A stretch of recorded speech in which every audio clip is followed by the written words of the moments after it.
Salut à toutes et à tous, amis pêcheurs, et bienvenue sur ma chaîne pour notre rendez-vous hebdomadaire. Aujourd'hui, on va plonger ensemble dans les prévisions de mordage pour une journée qui s'annonce assez intéressante.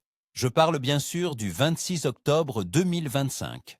Préparez-vous, car cette journée pourrait vous réserver de belles surprises, à condition de bien comprendre les signaux que la nature nous envoie.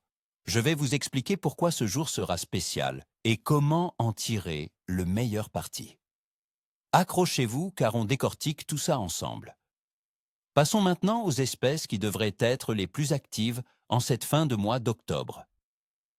D'après mon expérience et les données actuelles, nous allons nous concentrer sur les carnassiers, notamment le brochet, le cendre et la perche.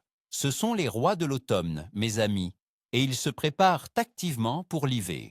Commençons par le massam, brochet-goût, ce prédateur insatiable. Où le chercher? Avec des températures qui commencent à chuter, le brochet va chercher les zones un peu plus profondes, mais n'hésitera pas à faire des incursions sur les bordures ou les plateaux moins profonds, si le soleil pointe le bout de son nez, même timidement. Concentrez-vous sur les herbiers morts, les tombants, les lisières de roseaux et les structures immergées comme les arbres tombés ou les piliers de pont. Il y sera à l'affût d'une proie facile. Pour la pêche, un bon gros leurre souple de 10 à 15 cm ou un crankbait de taille respectable sera votre meilleur allié. N'oubliez pas les spinnerbaits également, très efficaces pour prospecter les zones encombrées. L'animation doit être lente et régulière, avec quelques pauses pour laisser au brochet le temps de se décider. Ensuite, le père cendre aveki, ce fantôme des profondeurs. Il sera lui aussi en pleine phase de gavage avant l'hiver. Vous le trouverez principalement près du fond, dans les zones les plus profondes des rivières et des canaux, là où l'eau est légèrement troublée. Cherchez les cassures, les fosses, les entrées de ports ou de carrières. Le cendre adore se poster dans ces endroits pour surprendre ses proies. Pour l'attraper, privilégiez la pêche au leurre souple montée sur une tête plombée, animée par de petits coups secs près du fond, ou le mord manié pour les plus patients. La technique du drop shot peut aussi faire des merveilles pour cibler des poissons précis. Pensez à des couleurs naturelles si l'eau est claire et plus vive si elle est turbide. Et enfin, la perche nla, le petit tigre. Les perches, souvent regroupées en bancs, seront également actives et en quête de nourriture. Elles se tiendront près des brochets et des cendres, à proximité des structures comme les bancs de sable, les piliers ou les herbiers en décomposition. Utilisez des petits leurres souples de 3 à 5 cm sur des micro-têtes plombées, des petits crankbaits ou des spinners. Le drop shot est, là aussi, particulièrement efficace pour les bancs de perche.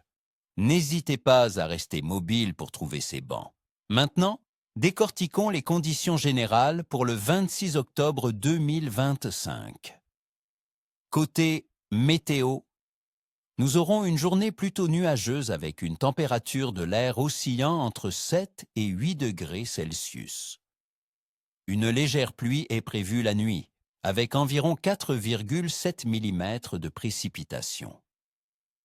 Le vent soufflera du sud-ouest avec une force maximale de 4 Beaufort. Cette légère baisse de température et un vent du sud-ouest modéré peuvent rendre les poissons un peu plus discrets, les incitant à chercher des zones plus profondes et abritées. La température de l'eau sera cruciale. Sur la côte, la température moyenne de la mer en octobre tourne autour de 16,1 degrés Celsius, mais dans les eaux intérieures comme les lacs et rivières, elle sera plus fraîche, probablement entre 10 et 14 degrés Celsius. Une température de l'eau inférieure à 14 degrés Celsius a tendance à ralentir le métabolisme des poissons, ce qui signifie qu'ils minimiseront leurs efforts pour chasser. Ils attendront que la nourriture vienne à eux, alors une présentation lente et précise sera de mise. Quant à la phase de la Lune, le 26 octobre 2025 correspondra à un premier croissant, avec une illumination autour de 15 à 22,1%. La nouvelle Lune était il y a quelques jours, le 21 octobre. D'après les croyances populaires, La période qui suit la nouvelle lune, lorsque le croissant grossit, est souvent considérée comme très favorable pour la pêche, car l'activité des poissons augmente. C'est une bonne nouvelle, ça. En résumé, L, activité générale du poisson, devrait être moyenne à capricieuse. Les carnassiers seront présents et actifs, mais leur métabolisme ralenti par la baisse de la température de l'eau les rendra plus sélectifs. Le temps couvert et le vent modéré du sud-ouest ne seront pas les conditions les plus idéales, mais la phase lunaire montante pourrait compenser un peu. Le brochet et le cendre profiteront des structures profondes, tandis que les perches se regrouperont. Voilà, mes amis, mon pronostic pour le 26 octobre 2025. J'espère que ces conseils vous seront utiles et vous permettront de passer un excellent moment au bord de l'eau.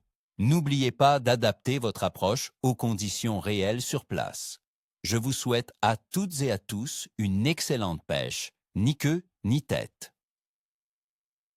Ktopa, si cette vidéo vous a plu et que vous voulez d'autres pronostics et astuces de pêche, n'oubliez pas de mettre un gros pouce bleu, de vous abonner à la chaîne si ce n'est pas déjà fait et d'activer la petite cloche pour ne rien rater. Dites-moi en commentaire, quels sont vos plans pour la pêche ce week-end? Avez-vous déjà testé ces techniques en automne? Partagez vos expériences et vos astuces, j'adore vous lire.